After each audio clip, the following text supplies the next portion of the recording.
Jeffrey Epstein সংশ্লিষ্ট ৩০ লাখ নতুন নথি প্রকাশের পর নিউ ইয়র্ক সিটির মেয়র জোহরান মামদানি এবং তার মা প্রখ্যাত চলচ্চিত্র নির্মাতা মীরা নায়ারকে নিয়ে নতুন গুঞ্জন শুরু হয়েছে। সম্প্রতি প্রকাশিত মার্কিন বিচার বিভাগের রেকর্ডগুলোতে মীরা নায়ারের নাম আসার পরপরই ২০১৭ সালের একটি পুরনো ছবি সামনে এসেছে।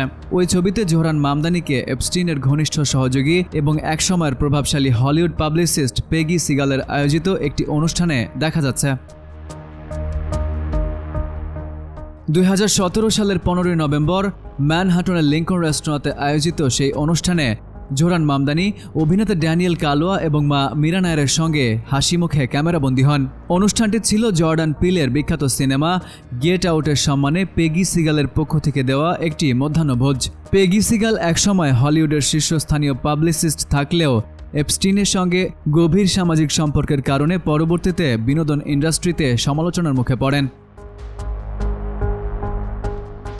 ২০২৬ সালের ৩০ জানুয়ারি প্রকাশিত নথির একটি অংশে ২০০৯ সালের একটি ইমেইলের উল্লেখ রয়েছে। সেখানে দেখা যায় পেগি সিগাল এপস্টিনকে মীরা নায়ার পরিচালিত অ্যামেলিয়া সিনেমার একটি আফটার পার্টি সম্পর্কে লিখছেন।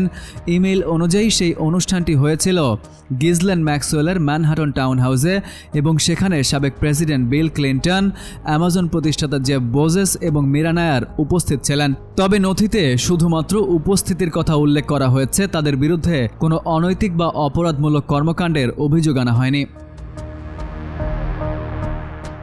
মীরা নায়ার দীর্ঘকাল ধরে ম্যানহাটনের অভিজাত চলচ্চিত্র সার্কেলের এক সম্মানিত ব্যক্তিত্ব হিসেবে পরিচিত। অন্যদিকে জোহরান মামদানি বর্তমানে নিউ ইয়র্ক সিটির মেয়র হিসেবে দায়িত্ব পালন করছেন। জেফ্রি এপস্টিন ২০১৯ সালে কারাগারে থাকাকালীন আত্মহত্যা করেন এবং তার সহযোগী ম্যাক্সওয়েল বর্তমানে পাচারের দায়ে ২০ বছরের কারাদণ্ড ভোগ করছেন। নতুন করে এই বিপুল পরিমাণ নথি প্রকাশের ফলে প্রভাবশালী ব্যক্তিদের সঙ্গে তাদের সামাজিক যোগাযোগের বিষয়টি আবারও জনসমক্ষে চলে এলো। IBTV USA।